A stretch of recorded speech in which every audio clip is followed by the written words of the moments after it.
Hi అండి. I'm doctor Mounika. కొంతమంది patients అయ్యో మేడం నాకు పొట్ట కనపడటం లేదని మా పక్కన వాళ్ళు అంటున్నారు. నాకు టెన్షన్ అనిపిస్తుంది అని వచ్చి అడుగుతుంటారండి.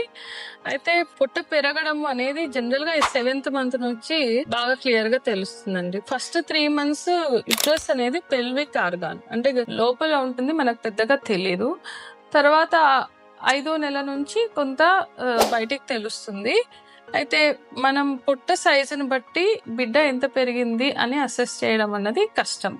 మనకు ఫస్ట్ ప్రెగ్నెన్సీలో పొట్ట కండరాలు అన్నవి అబ్డామినల్ మజిల్స్ అన్నవి టైట్‌గా ఉండడం వల్ల మనకు పొట్ట సైజ్ అన్నది సరిగ్గా తెలియకపోవచ్చు. తర్వాత తిన్నగా ఉన్న వాళ్ళకు కూడా పెద్దగా తెలియకపోవచ్చు. సో మనం దీన్ని అసెస్ చేయడానికి డాక్టర్ గారిని సంప్రదిస్తే గ్రోత్ స్కాన్స్ అని చేస్తారు 7th మంత్ నుంచి. దాని ద్వారా బేబీ గ్రోత్ ఎలా ఉంది, ఉమ్మనీరు ఎలా ఉంది, ఇవన్నీ కూడా కరెక్ట్‌గా తెలుసుకోవచ్చు. సో పొట్ట పెరగట్లేదని ఆందోళన చెందకండి.